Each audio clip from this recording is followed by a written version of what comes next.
think we're about live. Does seem like it. Okay. Let me just move this over. Okay, I'm good on my end. Are you live? I am live at 5. There's a local news show called Live at 5. We call it Lies at 5 because it's just feel-good stories and no substance. Speaking of feel-good stories with that's not this episode. All right.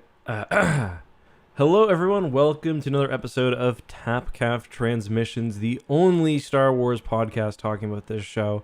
I'm almost certain that's true. Today we are talking not only the season finale of The Bad Batch, but the entire season 1, with season 2 coming next year, thankfully. So something to look forward to with this podcast and just your regular Star Wars TV show. So how are you doing, Corey? You having a good day? I'm doing well, and I can see you're doing well too, because it sounds like you have your biggest fan with you in the office, unfortunately. So that Can you actually hear it now? Yeah. All right. So it's probably coming through a lot more on your stream. Okay. Oh, I turned it off. Let me re-record the intro then. That's okay. That to you. That's okay. I didn't mean to. I didn't mean to. It's the fans' fault, not yours. And Corey do be quiet, apparently. So Really? you might need to turn me up a little bit. Okay, let me just take Just a a second. little bit. Turn you up. Okay, you want to say something now? I can say stuff now. Oh, wait, hold on. I know. Okay, say something now? I'm gonna say stuff Okay, now. that's better. Is that better, guys? Chat? Does that sound better?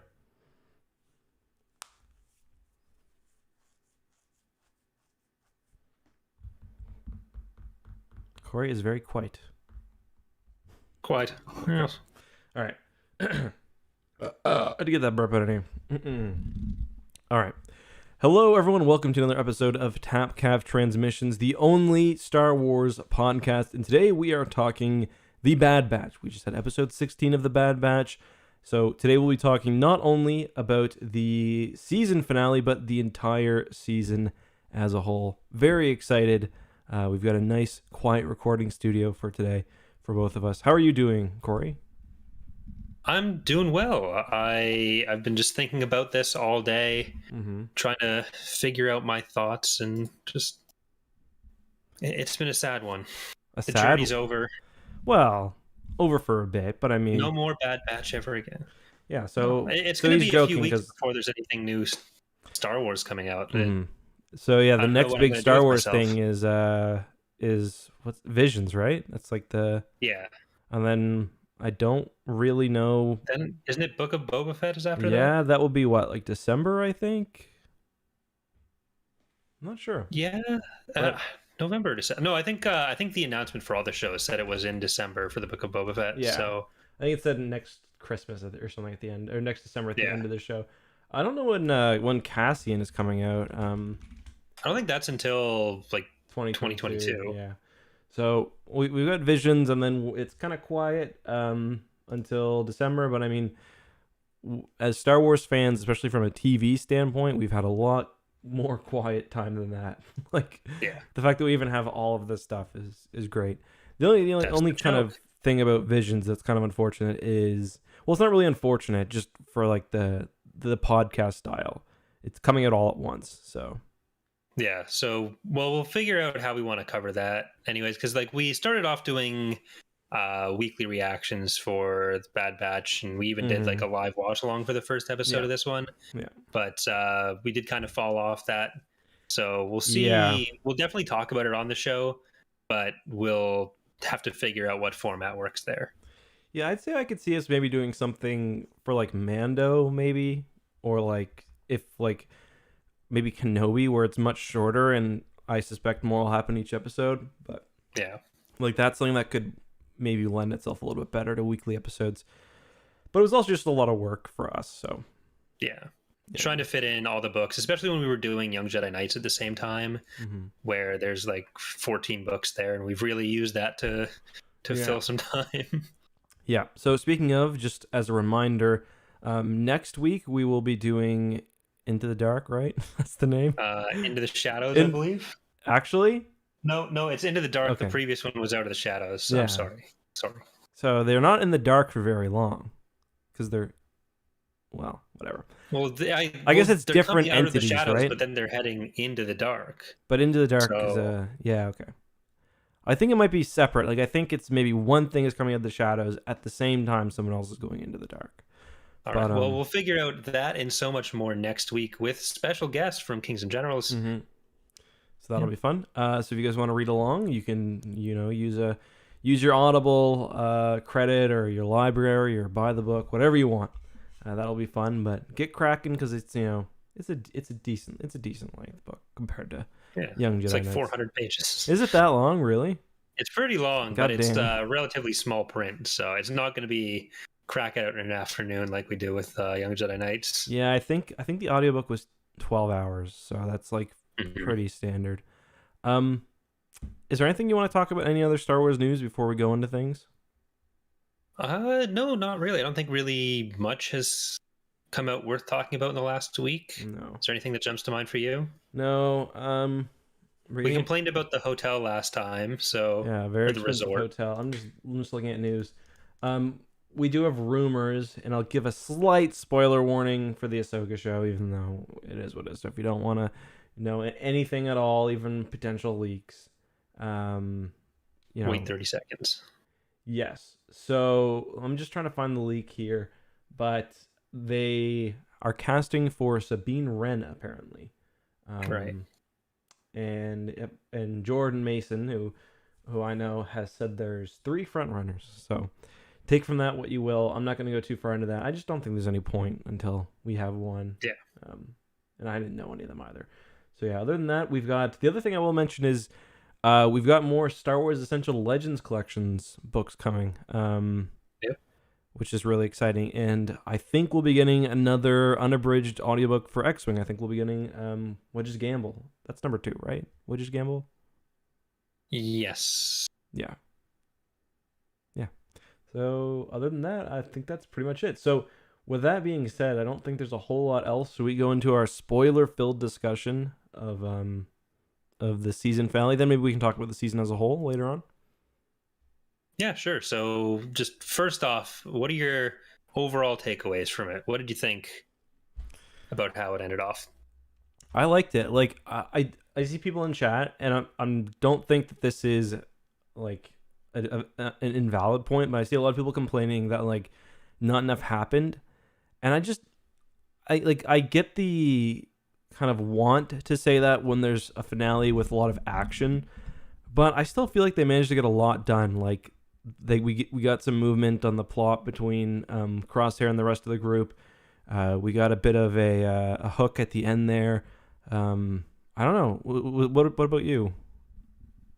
So I can see where that sentiment's coming from, because there wasn't much that got resolved in it that I'd consider like a core plot line for the show. Mm-hmm. So like if this had been an episode a few episodes ago, then that would have applied that wouldn't have been surprising or weird to me either.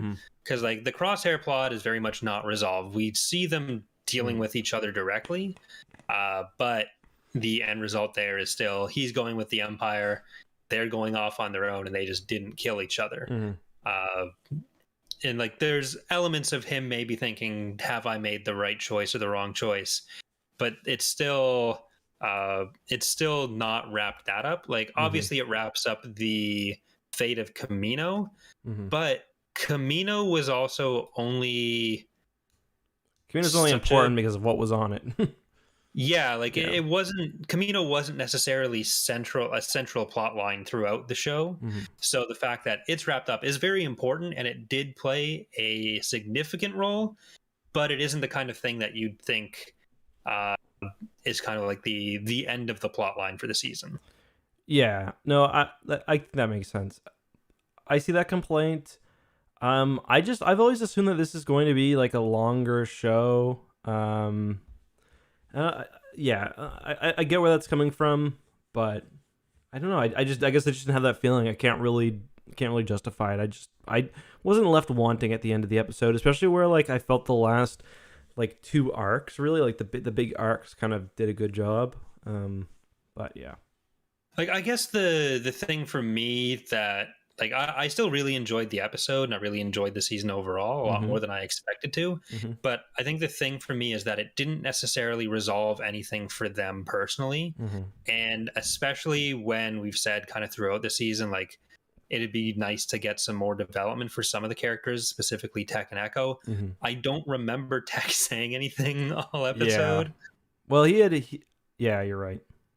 You're right. Echo did have a good line, like got some interaction with Crosshair in particular, I of think like that was just Tech who saying, said that, wasn't it? or sorry, yeah, Tech. Yeah. It's Echo that didn't say Yeah, I don't anything. think Echo did anything. But Yeah, sorry. yeah. The Tech line about Crosshair was really good, I thought, and like showing that they're interacting a bit rather than just have it always be Hunter versus Crosshair. Mm-hmm. Like show that they're all connected a bit, Mm-hmm. because you get a little bit between Wrecker and Crosshair before and in this episode. Rekka? You finally have Tech doing that, but like Yeah. Echo just, he feels like a less useful droid. Almost like he doesn't. It's way less useful now that they've got what's his name? AZ. Yeah, and like Gonki has had more of a role in some of this stuff in the last few episodes than Echo has. Yeah, Gongi's been MVP at times. But yeah, Yeah. no, I mean, we should all expect that, seeing a Gonk droid on screen, but Mhm. like still. Yeah. Yeah, you're right. So what did you think about I've got on my stream now a picture of I thought they did really good with Crosshair over these past few episodes, where like before this episode, I think you can like I kind of assumed based on some of his like facial like some of his faces he had made and like how he reacted, people would talk to him. I'd kind of assumed that he was more close to defecting than he actually is, where he's not defecting at all. I do still think his path is kind of, I think it's pretty clear which way he's going. And I mean, it's Star Wars, so it's never usually too complicated, but yeah, I've enjoyed his role. I don't think I believe that he actually has a chip out though, because people were pointing out that he did seem like he was having head pains. Like maybe, but I don't know. I just look at the scar and I just don't see it. I mean, it is kind of conveniently covered up by that blast he took from the Venator, but yeah, I'm not sure. Yeah, I don't understand why his ship would have been taken out, because I don't think the Empire would do that for him. It doesn't seem like he'd do it himself or have the resources to do it himself if the Empire didn't want him to be able to do it. So I could see that, but like, I feel like if a lot of times Star Wars does redemption just by like killing off the person, they do one good thing and then they're dead.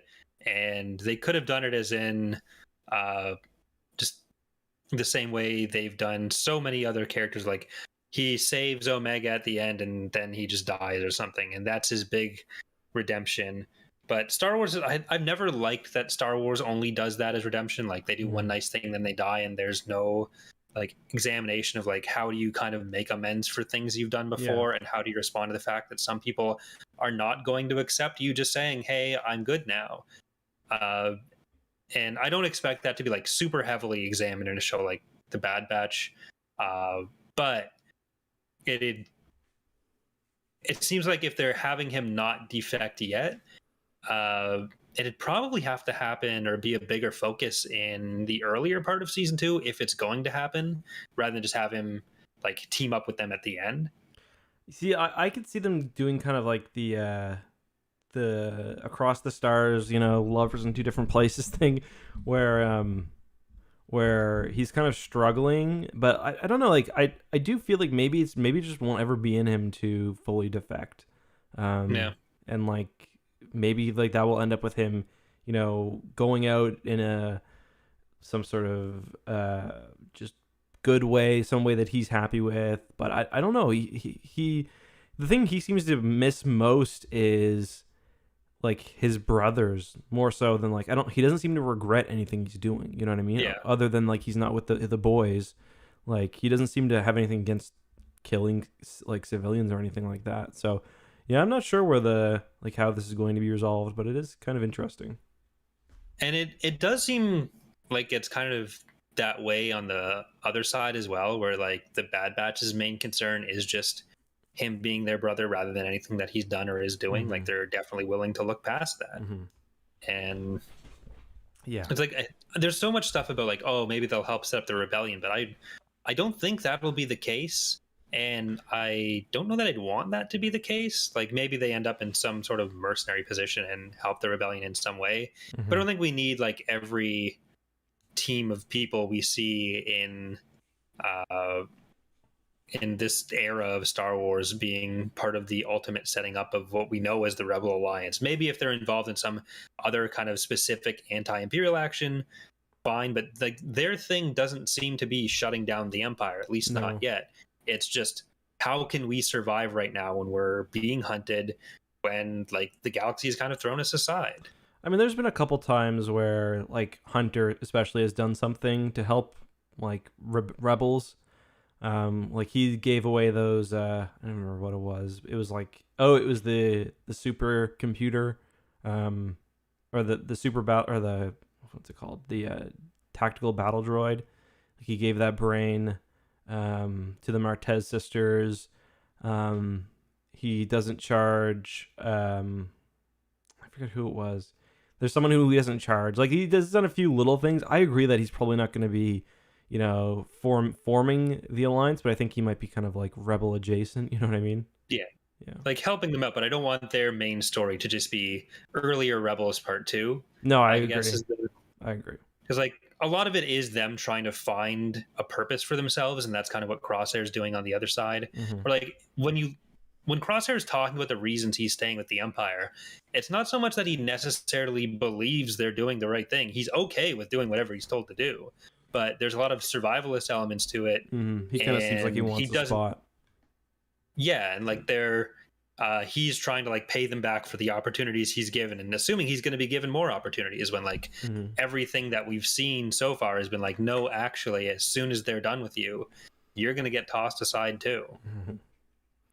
Yeah, no, I think that's mostly right. I mean, we haven't really seen, and maybe we will get the kind of more look into his ethics and stuff, but I mean, I really don't know, because yeah, it seems like you're right. He does seem to be self-interested, and and yeah, like I kind of mentioned earlier, his big regret is, you know, whenever he has those like emotional face shots, it's usually because he has to go hunt down his old squad, or he's annoyed that he got left or something. But yeah. Well, like he clearly has some pretty strong abandonment issues, and like he's still dealing with the fact that like the Bad Batch didn't stick with him. Yeah. Even though like both of the, like each side of it sees it as like, you made your choice, which I think gets said 30 times in the episode. Yeah. Or throughout the season between him and Hunter. Last episode too. I like that, where he's like, you didn't give me a choice. I thought that was one of my favorite bits of the season. Yeah. But like he even says to Hunter, like, since when do you care about the regs? And like the implication is like, we've only ever had each other. Like, we've been shit talking these guys forever. Yeah, like the Empire, maybe he doesn't have any real love for it, but it's what's keeping him with something to do right now. It's what's providing for him right now, and that's what he's going to be on board with. And whether he feels any particular positive or negative way about the horrible shit they're making him do is less of a concern for him, because he's not concerned about other people, because other people have not been concerned about him. Yeah, I see a lot of people in the chat talking about Callus from Rebels, and he's like a good example of someone who's not Callus. Callus isn't the character, not like Callus, Callous, but like, yes, because Callus's thing is like, he ends up kind of regretting like who he's become and like what the Empire's made him do. Yeah. Where we haven't seen that so far. But yeah, I guess we didn't see that with Callus, you know, or for a while either. But I don't think he'll go in that direction. I think Crosshair will probably end up dead by the time the series is over, because I think most of the clones will, and I don't think most of them are gonna have a happy ending. Like, we all know, and like not just like the famous clones, but like there's no clones by the time of the original trilogy. So like they went somewhere, and I don't think it was somewhere good. Yeah, like I don't think Callus is the only one who we see deal with the consequences of leaving that. We don't really see him deal with many of the consequences directly. We see him deal with the one particular team who Erica is a good example. Yeah, like I was going to say, Alphabet Squadron as a whole is that story, and that's where we've seen it best. But like Callus, he gets like kind of bonked on the nose for like, hey, you did some bad stuff, but then him and Zeb become friends, lovers, and everyone just, well, yeah, but But like, yeah, nothing. I think really Victory's Price is probably going to be the main, or really throughout Alpha Squadron is going to be like probably the best exploration of that we're going to see in Star Wars. I don't have many hopes for something surpassing Yeah, that. no, I don't think so. But They spent 3 books basically focused on yeah, that. I don't know. I don't even know if I'd want something else to cover it that deeply again, with like how good of a job it did. But yeah, so that's.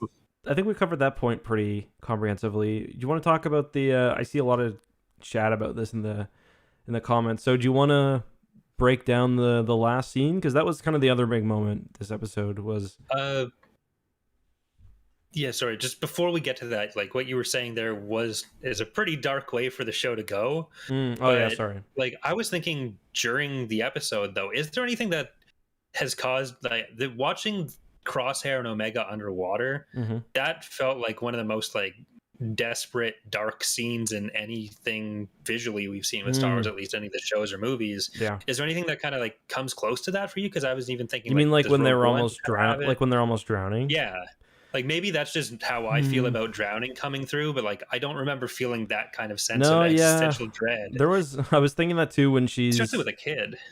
Yeah, no, you're right. I was thinking that too when, like, during the scene when she's like in the cave or in the thing that's falling. It reminded me of a movie I watched called 43 Meters Down or something. But yeah, I'm trying to think of any other really dark moments on screen that come close to that. Yeah, I like mean, like there are even violent knowing moments, that they're but gonna get out. yeah, there are violent moments, but that was definitely psychological. Mhm. Like even the closest to, like it's more of a force of nature than like good versus evil Mm-hmm. that you typically see in Star Wars. Like the closest thing I can almost think of would be like the Vader hallway scene in Rogue One, where he's just mowing people down and he's almost like a force of nature. But like Thinking even maybe when knowing they were Anakin gonna finds get his out, mother, maybe yeah, that's kind of different. But I'm just trying to think of anything else. But yeah, no, it is very very freaky. Part of that too is like how good the animation is. Where we've talked about this kind of throughout our coverage of this show, and the water animation is a big thing. They talked about this a little bit during The Mandalorian, because they had that one scene on the water planet during the episode The Heiress. Kamino. No, it was like Mon Calamari Colony X, but well, I forget. You know that YouTube channel that breaks down all the special effects and stuff. Like they kind of covered Right. how, like, there's the scene where his ship is in the water and it gets pulled out, and like the water is kind of like running out from like every little hole and rivet and stuff. And it's like there's not many companies other than ILM that can do that. And so this episode showed that off. I think like the physics of the actual thing, like Tapoka City or whatever it's called, falling into the water was amazing. You got like the fire and the debris. It's just like I don't think there's any other animated TV show that does it nearly as good. Yeah, and like that's a big part of what like Disney bought when they bought Oh yeah, for sure. Lucasfilm was ILM and all the special effects, the volume, like the technical side of everything they do is always really impressive and kind of sets up the rest of the industry, even for people who don't really pay attention to Star Wars for Star Wars. Like that's always such a huge part of what George was trying to do and what still happens with Star Wars. Yeah, like they're even using the volume now for like Thor. I saw Taika is using it for Thor, for the new Thor movie, and then of course he'll be using it for like his Star Wars movie, whatever that ends up being. So yeah, we didn't talk about that at the start, but like Taika's movie is something like we don't hear too much about, but he's apparently done with the story. So production on that's moving forward, and he's focusing on it more now. So I've been really excited for that. I don't want to divert too much from Bad Batch, but he'll probably be the 2025 movie, because we know that there's movies coming out in 2023, and we know that one specifically is going to be Rogue Squadron, which is the thing that I'm most excited for. Then we have probably his based on timeline in 2025, and then we have another in 2027. The difference is, because for a while there was a movie every year, and I liked that, but I don't know. I honestly think that I prefer, if it's got to be one or the other, I like having so many shows, because it's like, I think people get a lot less tired of shows. You can skip an episode, and it's like, it's not a big. I feel like whenever a Star Wars movie comes out, there's so much like pressure for it to do so well immediately in box office. When like I don't think that same pressure is there for the Bad Batch, because you know that like yeah, we're all watching it now, but eventually it's just gonna be like, you know, people are gonna be picking it up. Just like a bunch of my friends haven't watched Clone Wars, they probably will eventually. A bunch of my friends haven't even watched Mandalorian yet, but like you know they will at some point. So I think it's good. Yeah, like the other thing with that is like kind of connected to it is that when a movie comes out, not just the pressure for it to be good, it's like it has to appeal to everyone. Where like when they announced so many shows, there was more of an understanding of like even my own reaction was I'm not as excited for Bad Batch as much as I have enjoyed it now that it's out. But they're willing to explore more genres with that, and I think people are more okay with the show being more specifically tailored as opposed to a movie. So yeah, I do think movies still have something special, because like you usually can't get the same scale that a movie has with a show. You just can't, and that's why I'm happy that there's both. So I definitely prefer. I personally could do a movie every year and shows running all the time. I don't know if that's enough for if the rest of the fan base could support that, but yeah, like I'm not sure what the sweet spot is for having enough content without oversaturating it. I think the shows we might start feeling a little bit oversaturated next year because there's like 4 of them coming out. There'll be a show on it all the time. Yeah, like there will always be one running pretty much. That'll be great for us at least at first, but I don't want it to be too overdone. But then you look at what the primary method of ingesting Star Wars was in the 90s with the novels, and it was, I think, every other weekend there was a Bantam book coming out. So I also like, I rip on Marvel because I'm not a huge Marvel guy. I'm not saying Star Wars can support Marvel level of, because with Marvel they do what, like 5 movies a year, like on a regular year, or 3 movies a year maybe, and then shows. I just feel like if people aren't burnt out from that much Marvel, I think Star Wars can probably, maybe not reach that level of movies, but I do feel like, maybe the more the movies start like branching out to different stuff, because like even though Rogue One and Solo were technically not main saga movies, like Solo is about Han Solo, Rogue One is about the Death Star, so it's like direct prequels to Episode 4 with major characters. Whereas with the Marvel stuff, I think there's more of a like, oh, I like the Iron Man movies, I don't watch the Captain America movies. Yeah, as much, that's their big benefit. They've got all these mini universes to draw from, which Star Wars doesn't quite. But yeah, even though Captain America ended up being like Winter Soldier was Avengers. Yeah, they kind of trick you with that, don't they? Winter Soldier, well, not so much Winter Soldier, but like Civil War. But yeah, that one shouldn't have been an Avengers movie, I don't think. That one didn't feel like an Avengers movie to me. Well, it wasn't. It wasn't Avengers. It was Captain America Civil War. It was Captain America Civil War, which just had all the Avengers in it. Yeah, so like I don't feel like that's a Captain America movie either. I don't know, but yeah. For me, like a big thing will be if they can keep up the content or the quality of the content. Like I thought the Bad Batch was great. I never felt like it was being rushed. Obviously, The Mandalorian doesn't feel like it's being rushed. People have problems with it, but I don't think people are calling it a cash grab. I've never heard that called. No. I've never heard that used. And same thing for the Marvel shows, really. I still haven't watched the Loki one, but I actually quite enjoyed Falcon and Winter Soldier. So, yeah. I haven't watched either of those yet, but I did enjoy WandaVision. I really wasn't thinking I'd watch any of the shows, but especially WandaVision, when it was announced, I thought it was kind of a weird premise, but I really liked it. So, yeah, I think I liked it a lot more than you did, though. Yeah, I was kind of, for me, I wanted them to go a bit more experimental, but maybe that's, I hear Loki's kind of like that, but I never have any interest in like, what's the show called, like Agents of S.H.I.E.L.D. or like Green Arrow or any of those other like superhero Green shows. Arrow DC? Yeah, I think so. Yeah, anyways, Bad Batch. The last scene you wanted to talk about. Did you get Mount Tantus when you saw it? That's what I recorded my reaction, and that's the first thing I said. I was like, that looks like Mount Tantus. It doesn't look like Mount Tantus, but it looks like it probably was designed by someone who had at least read the Thrawn trilogy. Yeah. But yeah, I don't think it'll be Mount Tantus. No? Maybe someone will get that name in, but I think they're gonna do it. I do.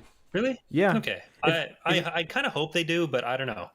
if you would have asked me like a year ago or a year and a half ago, I would have said no. But I really do think that Disney realized that while the sequel trilogy sold well and financially was a success, I do think that they realized that there was a portion of Star Wars fans who were a little bit unhappy, and I do think they are going for something a little bit like that's proven, and I think that they're going to try to put their own spin on the Thrawn trilogy as much as they can. Mm-hmm.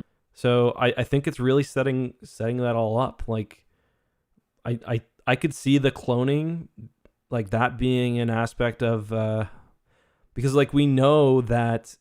So like, what I kind of feel like is, I'll just give my theory, then I'll let you go. My theory is that Palpatine is, I mean, I think this is not just this is most theory. Palpatine is getting Nala Se and probably other Kaminoans to help with cloning projects so he can, achieve eternal life in some form. Yeah. My theory, however, I think that's why those guys are there. That's what that patch means. That's what the uniform means. However, when it comes to the Mandalorian and Dr. Pershing, I think he was one of those guys, but I don't think that's why he's using that technology. So, like, when it comes to Grogu, or like the experiments that like they're trying to perform on him in the Mandalorian, I don't think that's to forward that project. I think that's basically Moff Gideon getting his hands on some technology and trying to use it to further himself. And I could see the Thrawn trilogy kind of, because like, for those who haven't read the Thrawn trilogy, the books, for one, listen to our podcast on them and read along, but the books sort of go, especially the first two, they have Thrawn kind of collecting all these little pieces to his plan. And I can definitely see that place being one of those pieces, just like it was in the books. Because Mount Tantus, you should explain what Mount Tantus is too, because there's probably a bunch of people who don't know what that is. Yeah, so like Mount Tantus is an old Imperial storehouse with there's a bunch of Sparty cloning cylinders in there, which in the Thrawn trilogy, Thrawn uses to train his or to create his own clone army. Mm-hmm. And so there's other stuff, like I think the cloaking device was in there. So it's basically a big lost Imperial storehouse on the planet Wayland. Mm-hmm. And so like that's definitely kind of what this is. Mm-hmm. But it's just the specific name Mount Tantus that I'm not sure about, and if this is going to be Wayland, but it looks exactly like Wayland would have. It's just there's the I could imagine Luke and Mara on their 100-kilometer trek through the woods. Yeah. But you're right, there's mountains, right? Yeah, there's multiple installations in it, so we'll see if they give any particular importance to one or the other. If it's like one mountain range, then it's still Mount Tantus. Mm-hmm. But if you even look at the kind of original designs of Mount Tantus, it's the same general idea of like towards the top of the mountain you have the entrance coming in, which they even recreated in Empire at War when they made the Wayland big map. Like a hole down the middle, doesn't it? With like yeah. So like I definitely think it's meant to serve the same purpose, and I do think that what they're doing with Thrawn kind of does follow that. It just, I think like Thrawn stuff is going to be tied a little bit more into Palpatine's goals rather than just being his own and taking the Empire's resources and using that. Maybe there will be more elements of it, but it seems like this is now being built in as more of a direct thing that Palpatine was always working on, and that someone like Thrawn would have been brought into. I just feel like at some point Palpatine would have moved that stuff to Exegol, and I feel like that would have happened by the time. So like, I don't think that Thrawn will be doing Palpatine's bidding. Not that he's doing Palpatine's bidding, but just like rather than it being Thrawn is collecting all these resources to do something that is not necessarily originally intended for it, I think there will be a bit more of a connection between what Thrawn's doing with the Empire and Palpatine still existing out on Exegol, like rotting away. But yeah, I I do can think see there that will be too. some connection there. Yeah, I can definitely see that. What was I gonna say? I gotta say though, the Bad Batch has been making some really cool Imperial installations, and it really makes me wish there was like a new Jedi Knight game where we could break into those and like steal some Stygium crystals or something. Because Well, like that was maybe a in a really couple of years we'll have a Star Wars game. yeah. Because like the mountain itself is a really cool design as well. Because it's like it almost reminds me of early concept art they did for Scarif, where like it was ridiculous, but they had the Death Star being built inside a planet. It's just like how they in this it looks like they've almost like propped the planet up and built the thing in there, or they've cut away a part of the planet, and it's just like almost like this mega engineering project. It's very cool. Obviously, something very important is going on there. Yeah. But yeah, it's obviously no mistake too. It's pronounced Nalase. Can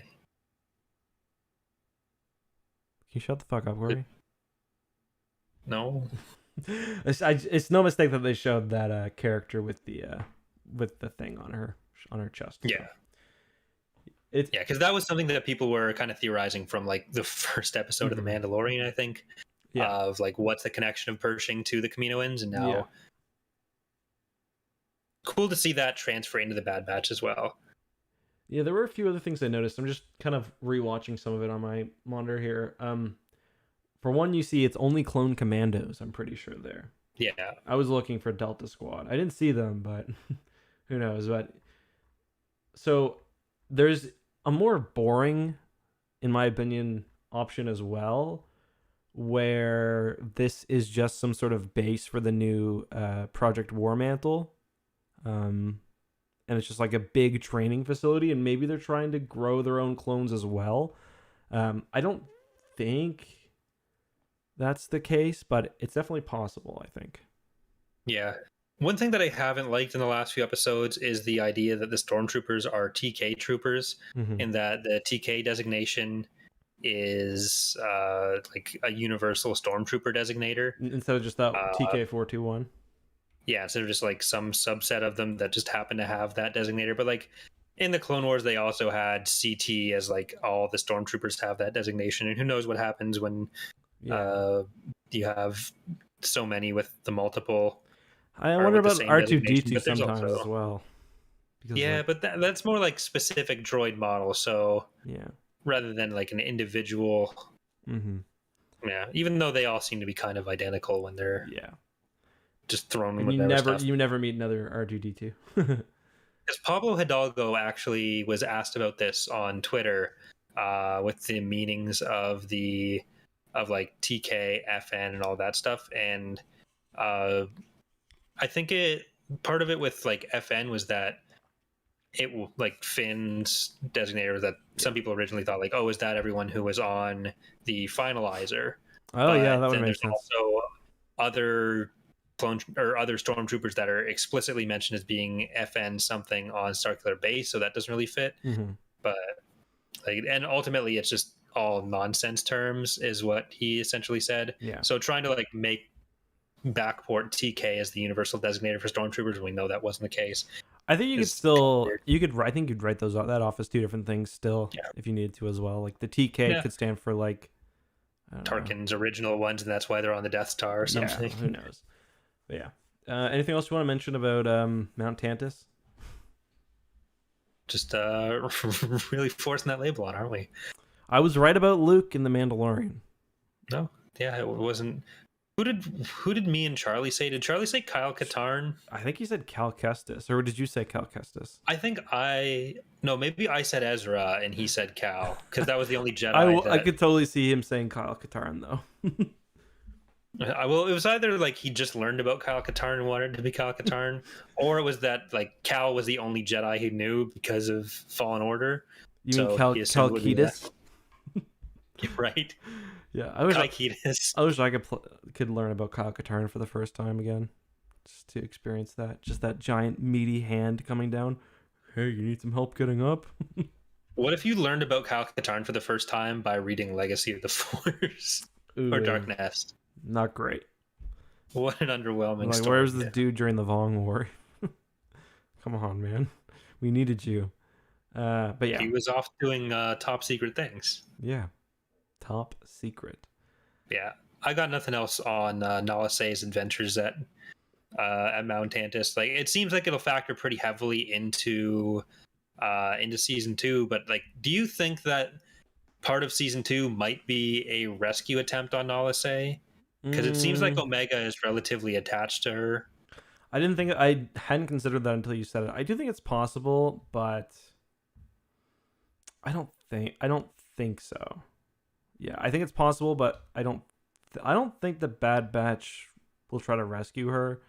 I don't even think they'll find out her fate. I think that might just be a setup for future shows, but I can also see her somehow getting a message off and being like, "Please help me." So yeah, it's like the main reason I could see them not doing that would just be like, if Nala Se gets out, then like that information gets out too on what the Empire's doing, and it seems like no one really knows about that until much later. Yeah, so that's definitely a problem as well.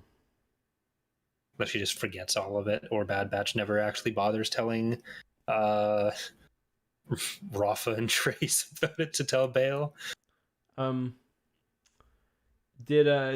Is this show connecting more to the wider universe than you expected? I know that's something that comes up a bit, but I don't think it actually is. Well, it's showing some of the broader trends of the galaxy, and it's showing some pretty important stuff like destroying Kamino and hinting at what's going on with the Empire. But as far as what the Bad Batch themselves are doing, I really don't think it is, and I think that's what's important, is that it's able to show how much is going on in the galaxy without making it the most important thing in the world every time Hunter goes out for groceries. Yeah, it's like they're on Ryloth, but like they're not causing the revolution or anything. Although in that case they do kind of get involved. But like I agree with what you're saying. It's like at this point the Empire is like an unstoppable force, and like they can't, like, they're not going to be able to do anything about it. Like, they're just living it right now, which I kind of enjoy. Yeah, they haven't really stopped the Empire from doing anything all season. Yeah, really. Exactly. Where in Rebels, it's like you feel like although their struggle is still, it's not like as to the scale of the original trilogy, you still do feel like they're a very big part of history. Yeah, because they are the ones who are setting up the Rebel Alliance almost directly. Yeah. They're the new Star Killer.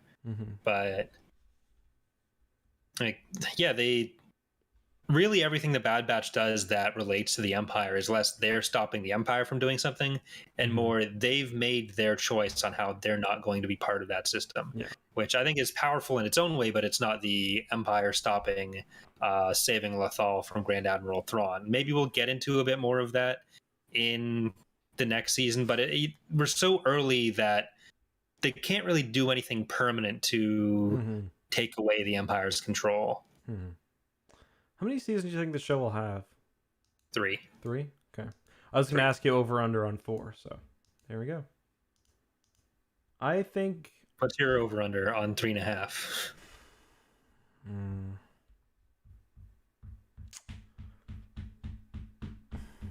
I think it'll be 4 seasons. But I wouldn't be surprised for it to be 2. I wouldn't be surprised for it to be 3. I don't know. The hotel or the lawn care? The hotel or the lawn care service? Or whatever it was. Oh, yeah. 4 seasons. 4 seasons. I forgot about that. Yeah, the lawn care service with the big event at it. Yeah. Like, I'm really only saying it because like Netflix seems to have hit on the whole 3 seasons. That's is pretty when interest optimal. starts to drop. Yeah, so when there's so many other stories they could tell, and like Rebels only went for 4 itself. 4, yeah. Clone Wars ended up going for 7. Yeah. But that was my thing too, where it's like once you get past 2 or 3 seasons that you start to get in a time where there'll be a lot of shows. But I don't know, I do also feel like it's good for them to have one flagship animated show. So, well, do you think they'd be, because that'd be 3 years from now, was the show announcements were everything up till 2025? I don't think Was so. it? I don't think that. I don't Or was think there they a said set? everything. I think they really just laid out all the shows for the next 2 years. Yeah. Um, Because like I could see them maybe seeing the success of Bad Batch and be like, oh, we want more of that specifically. mhm, But I could also see them doing these 3 seasons and somewhere within the next year starting production on another show to come out the year after Bad Batch season 3 ends. Because mhm, that'd be reasonable turnover. That'd give them a good indication like, yes, this animation's working. People want more of it mhm. without trying to like, Cram it all uh, into one era. yeah, Yeah. and without trying to like keep finding things for the Bad Batch to do and finding new scenes where Omega can say tick. Rekka. Yeah. No. Okay. I think that's a good argument. Do you want to give kind of your anything else about this episode you want to talk about specifically? Blue Sky and Kamino. It's like Total I think, Recall. Blue Sky on Mars. well, I can't totally recall anything else that I really want to talk about from it. I think we hit on all the major points. Anything you I like the taken out sea. to I you? like the sea monster. I hope when they do like the episode breakdowns, which they do a few days after the episode comes out. I think they do it Tuesday. I hope we get a look at the 3D model for the sea monster. I always loved the fauna. Yeah. So Oh yeah, that'd me be too. cool. But yeah. I mean, I think we kind of gave our general impressions on the show. Is there anything you want to say that we didn't mention already? Yeah, I guess just Rip Camino. Mm-hmm. Because it's every city. They did mention taking out every city, right? Like the Oh, Bad did Batch was they? focused on Tapioca City, but I think there was a line of like every city on Camino has been taken out. Was that in this episode? I'm not Was sure the what it hesitant was. 'Cause I clone who didn't said that? watch part of it. So I did like how that clone was clearly not super impressed with what just happened. yeah, He's like, well, that was an epic. people are saying in the chat they did say that. Okay, I didn't even hear that. Okay, So cool. 'Cause, like part of my thing with it would have been like, oh, are they acting like Tapioca City was the only city on Camino? mm-hmm. Because that wouldn't have been very sweet. And that I was just calling it Tapioca City to make that joke. Mm-hmm. So if we could all just appreciate that for a second. Yeah. But Yeah, I do like that they haven't. Because I don't know if another city's been like confirmed to exist in canon, but I'm glad they didn't kind of minimize Camino to that one city. Because that would have been kind of lame. I think we do have some emails to answer. Okay. I tried looking for any reviews that we've got since the last Yeah, I time, didn't but see any. I don't know which ones you usually look at. I didn't find any. I so. checked yesterday. I'll check again today. Do you want But to I'll read it? pull up the emails while you do that. And all right, our first question comes from Matrix54, who is asking 2 questions. The first is essentially, what do we think about the possibility for a Star Wars and Marvel crossover, since It's we've not going to happen. talked about a lot of that today? Yeah, I don't think so Never either. gonna happen. Maybe once Marvel or once Disney decides to make a like Smash Brothers style game that'll have a bunch of Star Wars and Marvel characters in it, but I think that's the real big shot for it. We could see like one of those like funny joke comics, where, like Han going to Earth or like whatever, where it's like drawn in a funny style so nobody thinks it's canon. But yeah, that's the most I can see. Yeah, I don't think we're going to get any major serious production on that. Mm-hmm. There have to be something cheap if it does happen. Yes. Matrix's second question is, if you had the option to take out any Star Wars character to a bar, Legends, or canon, and got so drunk that you sang the karaoke for Sweet Caroline, who would it be? I'm tempted to say Admiral Akbar because I know like he'd stink at singing and I'd look like just a legend next to him. Yeah, I was going to say Dex, but I think I like your answer more. Other than that, I don't know. It's a good question. Any others that come to mind for you? Dex is a good one. I don't know. I'm trying to think of like who would be fun to drink Talon with from Card, Star I Wars. think, would be fun to drink with, but you might like end up losing your wallet or something. Yeah, it's too much. Yeah, Definitely not Rosh Pennon. No, fuck Rosh. Good question though. Ralph Theron. I'm going in on Ralph Theron. Ralph Theron or Dex. Go with thank you, Matrix. Geth Zarian. Oof, that's a She's on house arrest on Dathomir, so that's gonna be Yeah. hard. All right. Our next question here comes from Christopher, who asks, no matter how divided the Star Wars fandom may be, one thing they will always agree on is their hatred of Jar Jar Binks. Having grown up with the Phantom Menace, I don't understand the intensity of the hatred, as he's always been a pretty meh character with a few high points. What's your opinion on Jar Jar and his role in the prequels? He's annoying. He's for kids, but even as a kid, I remember thinking Jar Jar is annoying. I love Ahmed Best, but I agree with all of that. Yeah. It sucks what happened to Ahmed Best. It was really sad, like all the trauma and like just bad shit he had to go through because people didn't like the movie character he liked. But Jar Jar's really annoying. And you know what? On the whole Sith Jar Jar thing, I do think it's possible that George did have some plans for him. I'm not sure. Sith Lord, I don't quite know that, but yeah. Yeah, I think the whole like hapless, good-natured political stooge was as far as that was gonna go, but yeah, like I've kind of softened on him over time, but he's still an annoying character. Mm-hmm.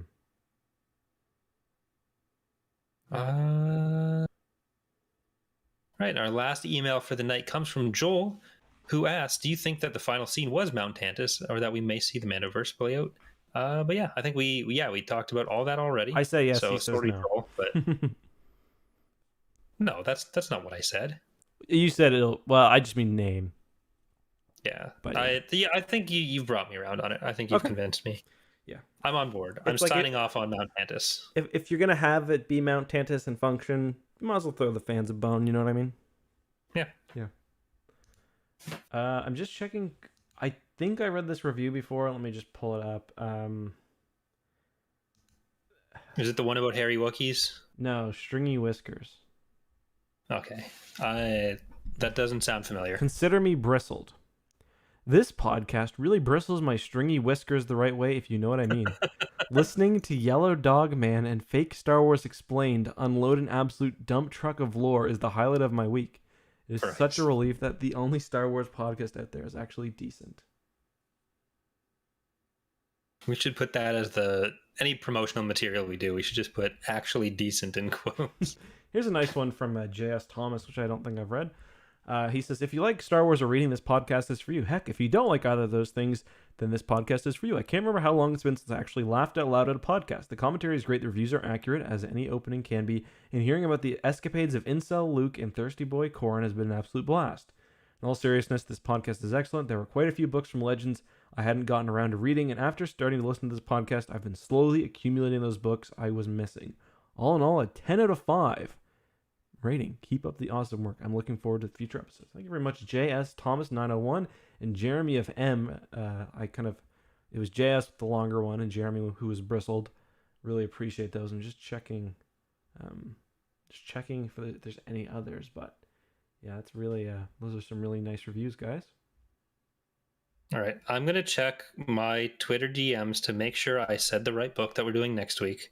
Okay. Because I think it's the Claudia Gray one, but I just need to be sure. But yeah, so Into the Dark. It is Into the Dark. We're confirming that now. Next week is Into the Dark. Is there anything else you want to talk about before I prematurely go into the outro points? No, I think kind of a short one, but no, I think that's pretty much all I had. Fun episode. I'm looking forward to getting back to a book next week. And what is it after Into the Dark? I think is that back to Young Jedi Knights, then Black Fleet, I guess? That'll be our next 4 episodes.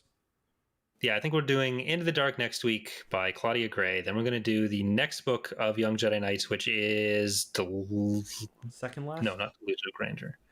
It's isn't it the one where they go underwater? Crisis at Crystal Reef? Yes. I think it might be Crisis at Crystal Reef. Yeah. Let's see. So we just did Emperor's Plague.